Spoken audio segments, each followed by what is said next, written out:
Look, Putin, from everything I see, has no respect for this person. Well, that's because he'd rather have a puppet as president of the United States. No puppet. And it's pretty clear. You're the puppet. It's pretty clear you won't admit that the Russians have engaged in cyber attacks against the United States of America.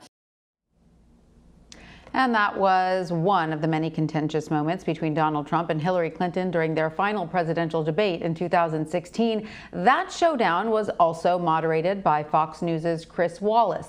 He'll be presiding over this first debate as the president and Democratic nominee Joe Biden square off tonight.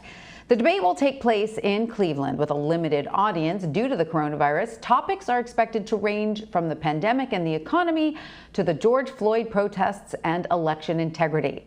Noticeably missing from the topics, however, is climate change.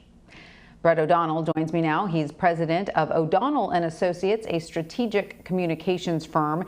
He's also advised 5 presidential campaigns on debate strategy, including John McCain's 2008 Republican bid.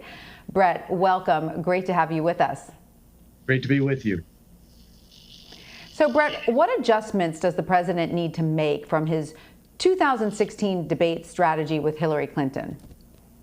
Well, actually, I think that's the same strategy he should bring tonight to the debate, which is being on offense and not on defense. The common trap for incumbent presidents, it happened to Reagan in '84, it happened to George W. Bush in 2004, it happened to Obama in 2012. The common trap for incumbents is to get defensive about their record because they have one now and not stay on offense like a candidate would.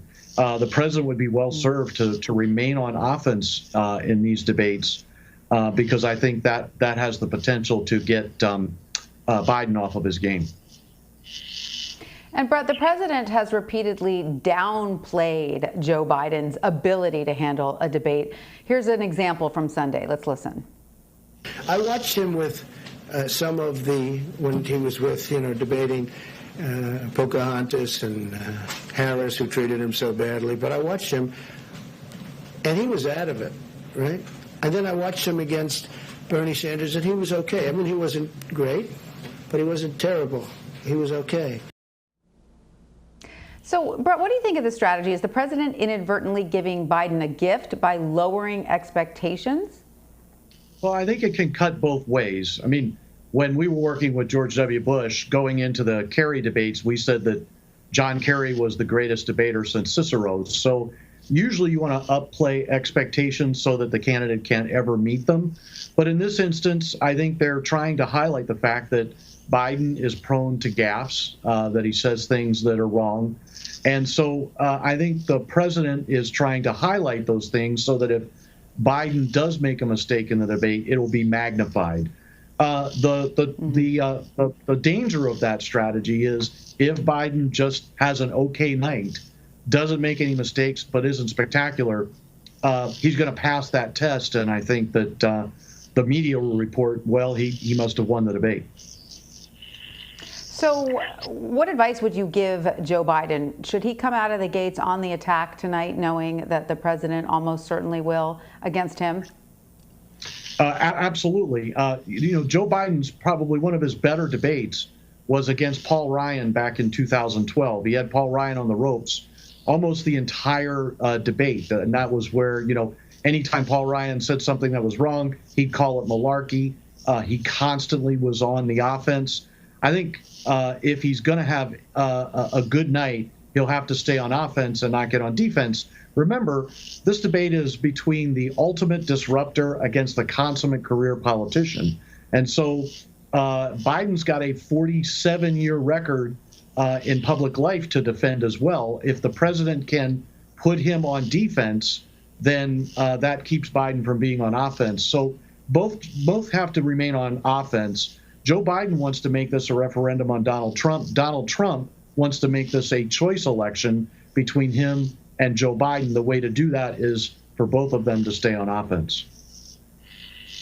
And Brett, Fox News host and tonight's moderator, Chris Wallace, has said he wants to be as invisible as possible in tonight's debate. Is that the appropriate role for a moderator? It absolutely is. The role of the moderator isn't to fact check. It is just to get the discussion going and to be invisible. Jim Lehrer was commonly thought of as the prince of presidential moderators. He was very fair. Chris Wallace did this last cycle and did a solid job. And so I expect him to ask questions to get the discussion going. But fact checking is up to the candidates and the campaigns. It's not up to the media, particularly not up to the moderator in the debate. They should remain invisible. And so what last-minute preparations are the candidates likely doing today before they hit the stage? I think right now it's just, gentle reminders about what's likely to come up in the debate, addressing any sort of last-minute breaking news items that have come up over the last 24 hours to make sure they're both ready to handle those. And then it's just getting your candidate in the right frame of mind, having them walk onto that stage, knowing that they're having them be confident that they'll perform well, having them rested, making sure they're ready to give a great performance. This is much about performance as it is about substance. You've got to go out and look like a president, be strong, and command the stage. Getting your candidate to that point is the focus of today. Mm-hmm. So interesting. It's so much a show, as you said, thinking about presidential debates before they were televised and they were just heard on the radio. It was a whole different thing. And now the image is a big part of it, right? Absolutely. Going back to the very first televised presidential debate, you had Richard Nixon, who appeared with John Kennedy, had not shaved, had a 5 o'clock shadow. He was sweating. He looked bad. And people who watched that debate thought Nixon lost that debate. And most of it was because of the way he looked and presented himself. So, the presentation, television adds that dynamic. Presentation is everything in a public debate. And so making sure your candidate's ready to perform in all ways is very important. Mm-hmm. So much to think about. All right. Well, Brett O'Donnell, thank you so much for joining us. We really appreciate your time. Very welcome. Great to be with you.